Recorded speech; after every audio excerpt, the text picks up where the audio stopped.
Welcome to the Common Thread, where real stories meet with raw truth. We are continuing our conversation and journey with Chamy, filmmaker, a creative risk taker, and a former student. In part 2, he continues to share how failure sparked vision, how leadership is born from honesty, and why storytelling is the future of resilience. Whether you are a student, an artist, or someone trying to figure out their next move, this one's for you. Let's get into it. Everything Everywhere, obviously, I give a lot of credit to Dr. Tapia and Mr. Stanley as our adult supervisors. Too great. Yeah, amazing. Not. Amazing, yeah. Dr. Tapia was the main person that led me to start this. I was talking with Owen and Maddie during the beginning of the semester and with Alma, where we wanted to approach this different idea of like, we're not student council. We're not putting on these filtered expressions that our community is perfect and everything, because it's not. Every community is not. There's always a downside to it, but it's not highlighting the downside. It's about acknowledging that there is a downside, but how can there be some sort of sense of solidarity to it? Just because we paint something green doesn't mean it's actually vibrant. It can be an ugly green, or it can be a beautiful green, because people have different eyes and different perspectives on it. I wanted to approach a different side of our school community, and it was not to downgrade the community that offered me the amazing people that I got to network with and still be friends with to this day. But from Dr. Tapia's perspective, after I lost the election for the position of the media officer, I was at a low point because I was like, what am I going to do for senior year? We were approaching the end of junior year. AP exams were coming up, and I was mad about like what this, why is this happening to me at the school? During that time, I was like, I know what I want to do in college, but I don't know if it's going to be like a career thing for me. Maybe it's a for funsies thing, this film thing. But then I was like, I know enough about film, but obviously there's a lot more to learn about film. I talked with Dr. Tapia. I was like, I don't know what I'm going to do. I don't want to continue podcasting because school wasn't speaking your craft anymore. Yeah, not anymore, because it was just like talking with other people. You can always do that on your own, but I want to create something more immersive than just a vulnerable conversation, take bigger risks. But during that time, I didn't know where to start, And so I didn't go to Ethan and Maddie or Owen. I went strictly to Dr. Tapia. I was like, what am I going to do? I want to start something, but the idea that I have, I know that the school's not going to allow it, because it's going to have all these sensitivity for like events, and it's going to hold back on some other members of the community. Faculty is going to think about it as a reckless thing from a student. I was like, if they care so much about protecting their image, I will gladly start my own thing. I gave the pitch to Dr. Tapia. She obviously was a little bit hesitant at first. We're not going to degrade any members of the community athletically, visually, or academically. We're going to highlight what they do. They're going to acknowledge that there are some setbacks that they face, but how are they going to learn from that setback, and like how they're going to continue as students, and what creates that into the community that we represent? So I gave that pitch in, and I was like, part of this deal is that I'm using the school logo, and I'm going to get my own people. I'm not going to have this as a club thing, because I'm looking for people that can actually execute with the amount of time that we have as a senior. And she was like, keep in mind, when you're making this platform, you do it because you love it. You do it because you have ambition for it. So don't lose that. That was one of the biggest advices during that time setting when Dr. Tapia expressed, and that I'm very grateful for. And of course, Mr. Stanley's support too. I reached out to Ethan, and then he was a bit like, that's a good idea. But I knew that given the nature of our friendship, he didn't really like videography as much as I did. He thought it'd be some interview, podcast kind of thing. So I was like, all right, we're starting from scratch. People don't really know us that well, but how are they going to know we're approaching this a little bit differently? So picking the right people as like leadership. You know how you always like, it's just like the fun process. Now, like in the film community at college, I like drafting people who I feel could execute the vision the way I want, and also input their creativity too. It's like kind of like how you recruit your leaders for a specific month. You don't just pick them because they were good retreatants. You pick them for a specific month because you know that this person is good friends with a majority of this audience. And that's how you create a good team with good chemistry and confidence. So I reached out to people that were very extroverted, that loved our high school community. And sure enough, that led me to meet with Amal, who was also into film, and Maddie, who knew a lot of people. And then obviously Toby, our editor for the podcast back in the day. I remember Toby was doing video edits for his baseball team. I like his edits. Very rapid, very short too, so attention span is pretty good. He has a pretty good knowledge of CapCut. So I was like, yo, Toby, I got a podcast. So you want to edit that for us? So, intriguing way. Sure enough, he did. And then there are many times where Toby would be like, Chom, there's so many things that I had to delete because you can't say them. I was like, I'm sorry, man.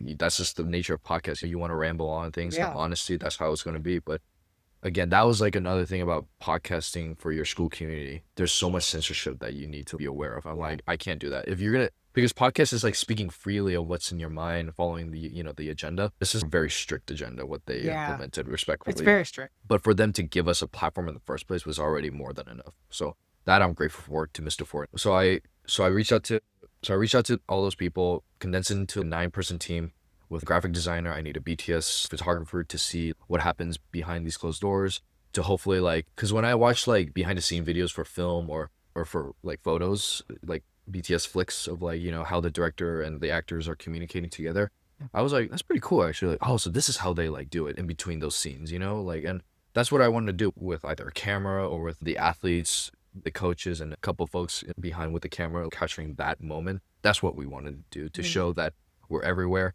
and represent everything that happens in our school community. Sierra was our BTS photographer, Ali, our graphic designer, Ryan, our co-editor, because I knew that these videos are going to be harder than a podcast. So I knew that Toby's got, a bit of hands to help him out. So there was that. I also helped out on the editing process, but mainly I left it to Toby and Ryan because I knew that my goal was to implement my friends who are helping out to input their creativity. Think about what they want in editing or in terms of the story itself, what we want to implement. The first thing was we want to capture the nature of our high school community. And how to do that is to have a student perspective on it. It's funny because one of the main things I hear about student council speeches is them saying, we want to do more student spotlights. And I'm like, great. How do you do that? Yeah. You're just going to have them on the table with the camera and ask positive questions that show their resilience. You want them to take you in a day in a life as a student. When college students are trying to prepare for college, they watch those day in a life college videos. But I don't really see a lot of day in a life high school videos. No, you're absolutely right. So that's what we wanted to approach. We asked a handful of people. We wanted to start off big. And we were like, let's look for a group that knows each other as a family, but also has a resilient team and chemistry too. And that was the girls' volleyball team.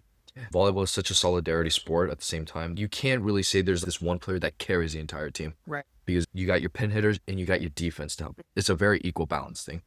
And your setters too, who feed the ball to you for the attacks. And so it's a team effort to make a team. Exactly. That's what I mean. For everything, for every team building component. So that's how we started off with the Bruce Mahoney. It was a very tight game. It was one of the most entertaining games to be on the floor with Sierra and just videotaping everything. And then days later, we lost. When I showed the video, Dr. Tapia, first thing she said was, something's missing. It seems as though it's like a losing battle. You put out a highlight, you put a day in a life, which is good. You showed what it's like to be a high schooler. You showed the close-ups of the games that are going on. But why? And that's where the question came up again of why are you doing this? What's this video for? And that's where the intention became more clear for everything everywhere. It's specifically why these people are representing these groups that they're in. And at the same time, it proves that even though they're representing these different groups and these teams, they all represent one thing at the end of the day, which is our school community. No matter how different it is of what they do there, they still represent that one symbol that's always around San Francisco. And that's why I was like, okay, we're going to put, and then I talked with Maddie about this a little bit because I was like, if we're going to reframe this in a way of having the honesty captured on camera, we need to reframe the questions. Yeah. So it a more exaggerated question, I spot on was to her, let's ask them about why did they lose and what went wrong with what went wrong during some of the plays and how could been better? Or like, how does this show resilience to you as a team? How do you take this loss as a resilient sign as a team going forward? How do you prepare for senior night? How do you prepare for your last game, your postseason game, competing in the NorCal tournaments or state championships? We brought the 3 captains there, and we got those, and then we said all those questions. And of course, we showed the questions beforehand, Yeah. and I was like kind of like wondering. I was kind of excited at the same time because I was like, I want to see like, I really want to like, I'm really excited to see like how these players are gonna like acknowledge the loss and like reframe as in a way of like, we're still a team, we're still solidarity, and that's something that a lot of high schoolers cannot do. High school teams cannot do and execute from the coaching staff or from the one specific player. But all of them are on the same page. All of them are leaders in a way. That's what they proved. And I was like, that's exactly why we want to capture this. And that's how Everything Everywhere was kind of born, as like a kickoff video. So one thing I was kind of curious about, because you said that you've been exposed to films and you grew up in the Bay Area. What's the role of representation for you as a creator of seeing whatever you've been exposed to, especially in high school, your developmental years as a young child? How important is representation for you?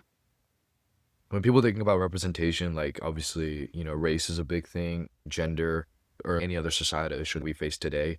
But for me, all my films are like, and like most other indie filmmakers, they're like character driven and talks about like personal identities slash emotional barriers that a lot of people can relate to or never thought of, like they never had that experience or setback.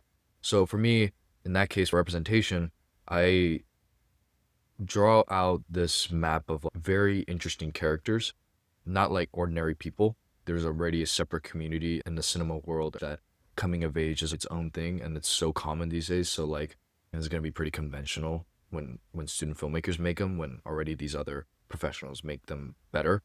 But you know, for me, like I want to approach it a little differently of like writing about characters in a different modern world, but have like these similar struggles that a lot of people face.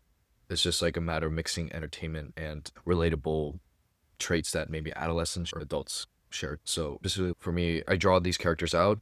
It proves to the audience or other filmmakers when they watch these films, I want them to know there's no rule you have to follow when it comes to like making these kind of characters in a way. I think limitless of what kind of emotional effect and dialect they're going through throughout the story. And these non-conventional ideas that that I want to share out, it just proves that certain communities may not like it, but there's a hidden group of creatives that do support that, and that builds up that progression of, hey, let's up this genre a little bit. I take that as a sign of representation in a way, if that makes sense.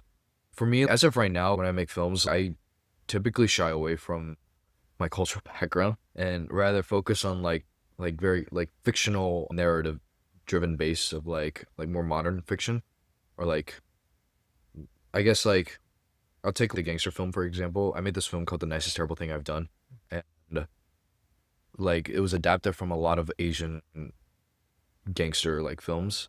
I watch more Korean films than American films, which I feel like I need to fix on a little bit, because there are a lot of like other classics that I need to watch from, you know, from Western culture or from Japanese cinema. But I've been watching more Korean films and a little bit here and there about K-dramas here and there too, but that's just a guilty pleasure.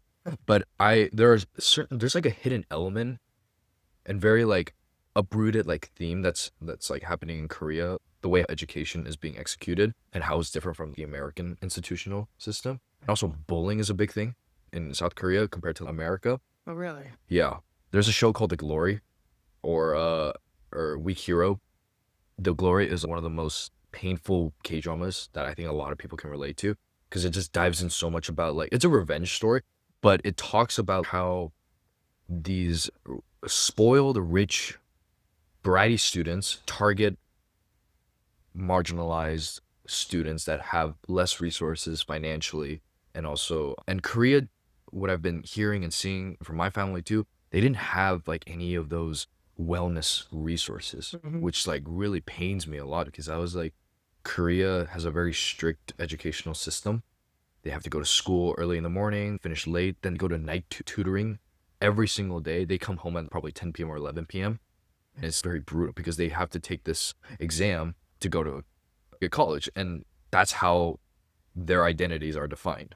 They have to follow this trend of becoming a successful lawyer, doctor, or a practitioner because that's living out their parents' dream. For some of them, it could be their dream, but my cousins didn't really fit that kind of lifestyle. Mhm. They said when they asked me about like how did I manage in high school, or like how did you know what I wanted to do in high school, I was like, oh, these teachers helped me navigate what I wanted to do because our high school community really supported the students' interest of like what they want to do in college and whatever the choices that they make in the respective colleges that they want to go to. And the teachers and the advisors, they all had that support system. It wasn't about like, no, you should do this instead. Korea's educational system was very linear. Everyone had to do the same exact thing. And so when I said that to my cousins, they were both very shocked. It was this reaction where it hit me. I was like, this is something that as a student filmmaker, we should probably promote. It was more like, wow, so it's reactions. Reactions matter in a way of how we interpret different cultural themes and patterns. For me, like obviously Korean American and actual Koreans, it's a very different reaction what we want to do. So that's why I kind of want to show maybe in the next few films that I want to do. For this action genre, like this gangster film, the way they talked, the way how they reacted, I wanted to have this similar dialect of how Koreans kind of like talk in a way, and a lot of inner monologue. A lot of Korean films or Korean sources of like cinema, and compared to Western film that we see these days, Western films, they have a lot more dialogue. But for Koreans, it's less dialogue because they go through something called inner monologue. And that's what me and my actor were talking about when we base it off a lot of Korean films and references for his character, that he noticed like they didn't talk a lot, but rather they know their surroundings. It's an inner monologue and how they react to certain kind of things. And that to me is a very, very nitpicky thing, but it's also leading up to a big factor of representation of how we react to certain things in a different cultural sense. I like mixing Korean genre stuff into the Western, like American cinema realm. So it's a theme that I'm so looking for. I'm not the expert of combining Korean culture themes into the American setting, but that's something I like to explore. The Korean educational system pattern compared to American institutions, how they teach students here, but using that as an example of the way people react. And so for me, it's a first gen, seeing my cousin's reaction of knowing there's a wellness resource for high school students was a big shocker for them. And I was like, you know what? I like that. And I want to tie that into the modern fiction that I want to write for films. I don't specifically want to write like this is Korea's educational system or this is some sort of cultural educational system. I want that to be the norm in this new reality. And for American audiences to see that up close because they're used to seeing their own style of filmmaking. But the pattern within that reality is a Korean adapted educational pattern. That's what I mean, if that makes sense. They're like, oh wait, we don't normally react this way, but here this character is reacting to how a Korean student react. Got it. Like we're more vocal about certain things, but then when it comes to cultural niceties and responses, if you're in Korea, it'd be different. Because here, we dramatize things to where we exaggerate it to a point where it's like, is that really a real reaction or is that really just for show? We go for the flashbang perspective. With a big montage scene. But yeah, that's one of the things I wanted to make clear. I also wanted to touch about, we talked about this last time about upbringing and mom and relationship and how that affects your storytelling. Like relationships and family in your creative process, how does that influence or you choose to avoid depicting those particular scenes? I remember my roommate asked me if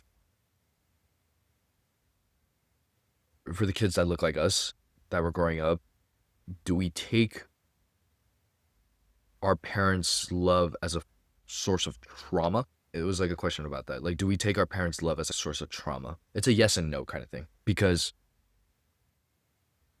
I feel like for me, like, I grew up for like many other Asian American students or people, descendants. Why am I losing my words?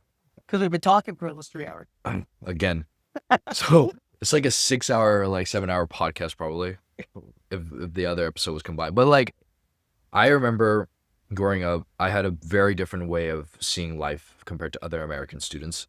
mostly my mom. My dad was getting used to the American style of growing up, but also he had his way of discipline and teaching how to be selfless in a Yeah. way. But my mom was a little bit more strict because she obviously had a different lifestyle than I did when she was in Korea.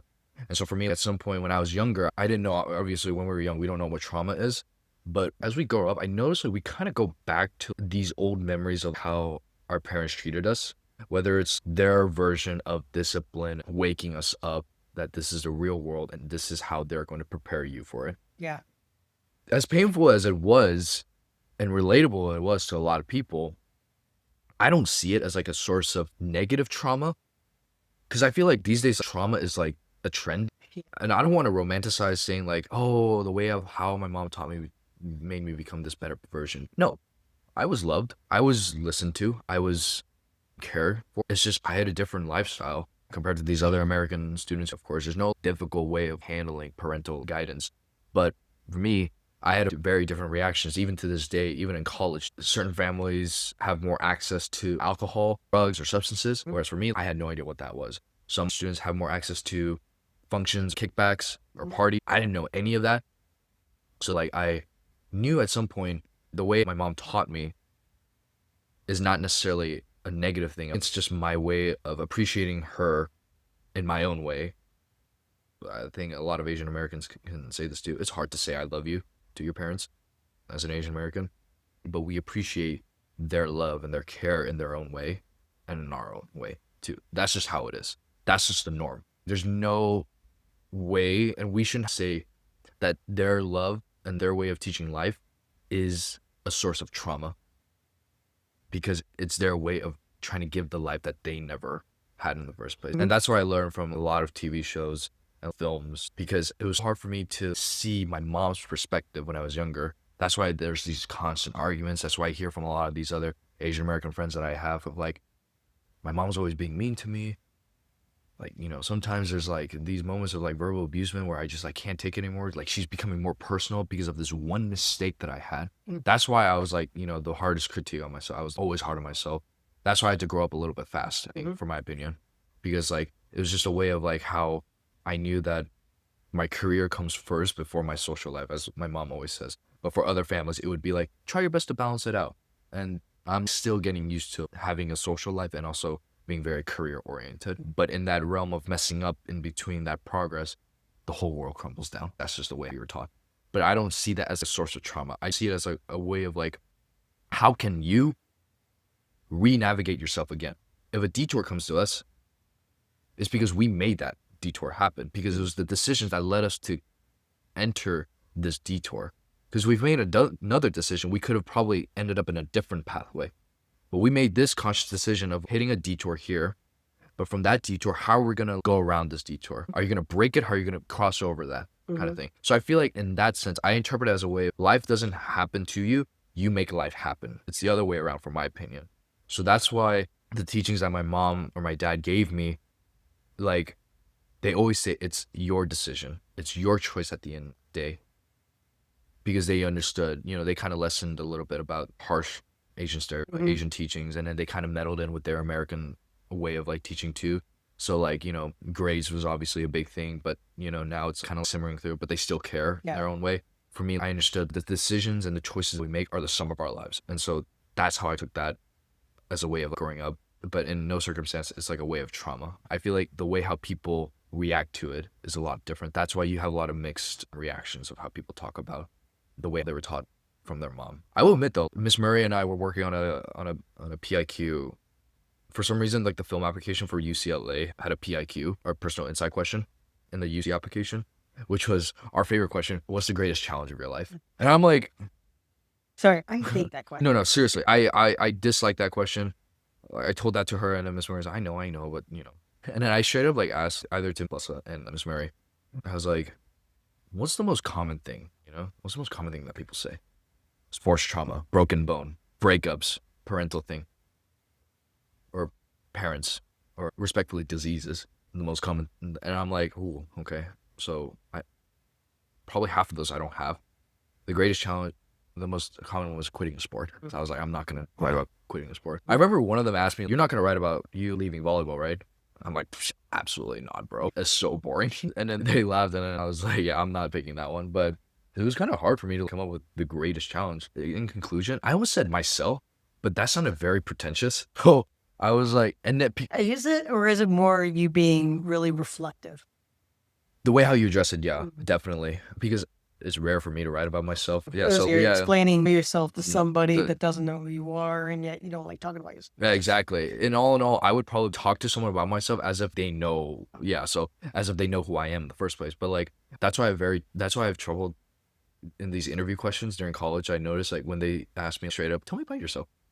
I'm like, what do I start with, bro? But then I came to a realization the reason why I'm always hard on myself is because it's gonna make my parents mad, especially my mom, you know? And so it's not about like, and I always had the mindset of like, I gotta make her proud. I gotta make her be fulfilled of what I do in my life. I knew that choosing the film or cinema route, there were a lot of concerns, obviously, that she raised. And in between, she would say, if it's too hard, just back up. There's always another fallback academic position, just quit. But back then, I took that very personally because I was like, you have no right to say what I want to do or how to dictate my life whatsoever, even though you're my tiger mom. But like, I still want to do this because nobody said it was going to be easy. If it was easy, anybody could do it. It's the hard that makes you great. So I would definitely have to say my greatest challenge was, respectfully, my mom.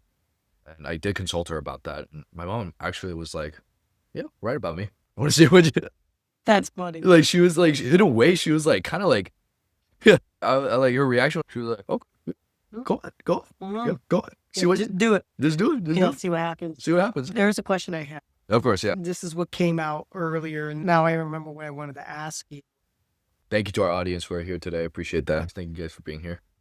This concept where families are constantly, they want to build a better dream for the kid. And so they push their kids to always do better, become this doctor, this really high profession or a specific trade, right? If everyone is doing that, why is it still happening? And if there's so many families doing that, why are there still people not fulfilling their dreams? The amount of pressure. And they don't even know if that's the kid's own dream. That show, When Life Gives You Tangerines, that show gave me a lot of clarity of like why these kids fail to have, fulfill the dream. Fulfill the dream that they want to do. But in a way, it's in their parents' shadows, fulfilling the parents' dream, which creates pressure for the kid to fulfill the overall family dream, whatever, even if that's their own dream. And also the student, like the kids, I feel like they're very blindsided of what they, what they want to do in their own life because the parents are always like, gives the whispers. I always like see parents sometimes pressuring, not convincing us, but kind of saying something that like changes our perspective or doubts us about like, is this the right decision to make for our own life? That's why I feel like a lot of students don't fulfill their dreams. Is because I think for me, it's like not just a pressure, but a confusion of what their actual dream is in the first place. But then why is the cycle still happening? Those kids or people are realizing that's not my dream. I want to live my dream. And then they become an adult, have their own kids, and they're pushing a dream. And then why is that continually happening? Why do you think that's the case? I just feel like a parent's love at the end of the day, no matter how harsh or like how unconditionally welcoming it is, we have this guilt of falling back to following what our parents teach us to do or guide us to do. I just feel like this is an interesting question because like the reason why it's still happening, like why it's still happening, right? Why does that cycle happen? Because if your parents have a dream for you, you're not doing it because you discovered I have a dream. And so you live your dream, but then the process repeats again. Why is it that you lived your dream, but some families are still pushing to have another dream for their kid? Even so, because this seems to be this pattern that keeps on happening. And yet I'm like, if everyone's pushing their kids to live their dream, but then the kids end up finding their own dream, at some point someone's going to say, there's no more families struggling with the idea of living your dream. I feel like it's because the parents aren't necessarily fulfilled to the extreme. They don't fulfill that. Yes, their kid is living out their best dream ever, but the parents, they don't feel satisfied. I feel like they don't feel fully satisfied that their kid is succeeding out there So therefore they push a little bit more. When I signed on to join the club, our film club, I told my mom I'm helping out on this film because for new members, we can't start a new project. We got to learn from these mentors first. My mom was like, okay, make sure you learn about it, but make sure like you put your name out there. And like and then she like in a way like disguisingly said like you like, you know, I expect you to be like, you know, taking on a bigger leadership position, like director or writer for the next spring. For next spring, my intention was to start directing sophomore year. I wasn't going to plan on taking a leadership role for my freshman year because I knew the responsibilities were hella crucial. But I remember like the highest position I could take was as a writer and then pass the script down to a director more experienced that could fully execute their film mindset. But then my mom was like, why are you passing on your story to a different person that doesn't even know half of your life, you know? And that was like a big argument of like, you know, like I should take on the director's role instead of them. There were other friends that were telling me, you know, I feel like your mom is right about that. No matter how many times you may disagree with your mom, I just feel like it would make more sense in this scenario that as a writer, you would technically direct it too because you know it too. But I'm like, it's not that I don't want to do the work. It's just that I felt very unprepared of like the director's part. Yeah. Because I was more focused on like, the screenwriting trait. But that sort of pattern of, you know, I always have this feeling of being unsure of my actions sometimes because I would probably ask myself, what would my mom think? So there are things that I would normally tell my mom, but not to the extent of telling her everything because I don't want her to worry about my struggles. I put struggles in quotes because she knows that for struggles, you just get over it. That's just the way how it is about her. But like, and then for me, I just don't really tell her much about my life in college.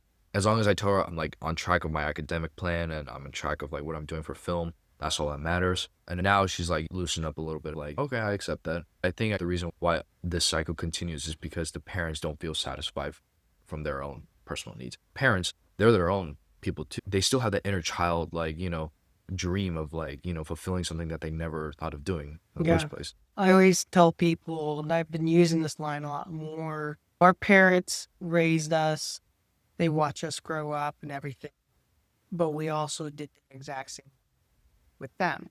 We also helped raise them. We also watched them grow up. It's kind of like, oh, wow. Because there was no manual of how to handle Chamy. There was no manual to handle Mike. And so they're figuring it out along the way. And we all learn from each other because of those experiences. There's a duality of how kids see their parents grow up in a way. That's interesting. When I reflect about my parents, I did watch my parents grow up, and now they're old. Sorry. But they are. My dad doesn't look like he really aged much, but I've seen him grow. When I look back, even when I see pictures of him, and I'm like, oh, that's right, he did look like that.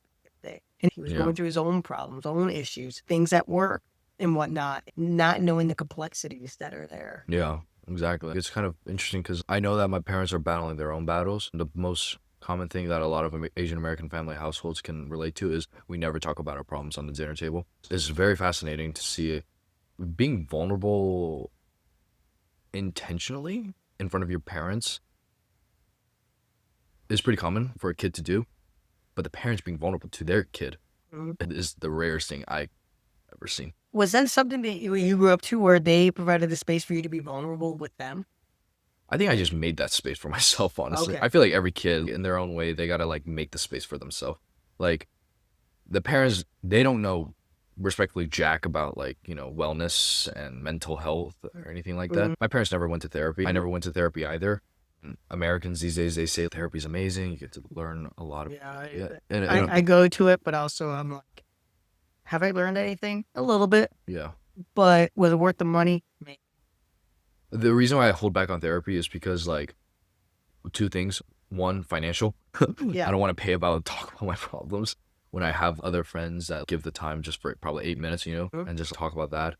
Number two is I just feel like, again, with the whole Asian household parental thing, just because they never went to therapy and I have this guiltiness of maybe I shouldn't go to therapy then. maybe I should like handle the way how they handled their life struggles. And their life struggles are like, nothing compared to what I'm probably, going through. Theirs is probably higher, mine's is probably higher. Who knows? I don't know the majority, respectively, of what my parents have gone through. They always hold back and put me out there first to live out the American dream. That's why I have other ways to cope with temporary pain or setbacks and convert that as a motivational or creative spark. As a creative, I feel like you need to go through that because you need to know what that feeling is in order to make the most authentic and honest story out there. So for me, I think it's a blessing in disguise in a way of how I don't go to therapy and the way I sit with these thoughts and draw out how do I come back from this kind of thing. Yeah. So yeah. I was exposed to therapy at a young age, and my parents made me go a lot. I didn't have that space at home where I could just share. And then when I did, I didn't know how to share it well. I expected them to respond, and for them to respond would be like, we put ourselves out there like that. They didn't know how to deal with injustices as well because we don't want to make waves like that. We're a private family. We don't talk about these kind of things. I think that really permeated to where I couldn't share myself with them because there was not a lot of emotional sharing at all. And that's definitely something families need to work on to create that environment because at the end of the day, parents and kids do want to share. It's just a matter of do you provide that kind of space and do it. Yeah. And in a space too that is not going to be judged. Yeah. And just maybe that parents can also take a seat a little bit and just listen and let them figure it out through the conversation or just a one-way expression. At least for me as an audio processor, I am speaking and thinking at the same time. And I may revise my statements as I'm speaking because I realized, no, I don't agree with what I just said because I had to hear it. For the exposure of therapy, it was great to an extent, but then also it's like, I have gone through so many therapists of like, don't feel like you're helping me address anything. And then there was one therapist who just straight up said, you need to stop going to therapy because honestly, you don't need it. You're reflective enough. You have the tools. You're just waiting for someone to validate the tools you already have. And I'm like, huh. What? Okay. Oh, okay. She goes, just use them. Do it. You'll figure it out. And you have enough support system around you where people can understand your circumstances by just having those conversations and provide perspectives for you to consider. Advice is not facts. Advice is things for you to challenge the way you're thinking, handling the situation, and how you move forward in the right direction that best speaks to your integrity and who you are as a person. I'm not against therapy, but I think that therapists need to be a little bit more direct. I know they're trying to help people self-discover. Great. Keep on discovering, but that's going to be life. People need practical steps. We're not paying this kind of money, but also we live in a great state. It's practical free. Like and subscribe to the Common Thread. Price is an amazing host. Thank you so much for sharing the space. I feel like the one thing that I could take away from this episode, I just feel like there are moments where I was rethinking past stuff that I've experienced and we've also experienced from high school in Kairos. They may be fading away memories, but the feelings still remain intact. I feel like there's a reason why those feelings stay intact. So might as well embrace it. Don't shy away from them. Remember it and use it as a guiding point moving forward. Compass. So yeah, it gave me a lot of reassurance, I feel like. Obviously there are like mix of regrets and like a lot of breakthroughs during high school. And yeah, there's a lot of I could have done's, a lot of what ifs, a lot of people that I would love to have the space to talk about too at the same time. The people who've helped me, the cameos in my life for knowing myself. I'm more blessed, I'm more grateful than being proud of what we've all accomplished together. I'm grateful for the fact that there's still people today that, have the urge and just want to help and be kind, staying true to their passion. And if they're still figuring it out, that's where the live without limitations comes in, That's what I took away from our high school and Kairos. Live without any limitations. Make the most out of it. Failure isn't the end. It's the beginning of clarity and creative direction. True storytelling is filled with losses, flaws, and the messy middle, not just highlight reels. Cultural Expectations can shape us, but they don't have to trap us.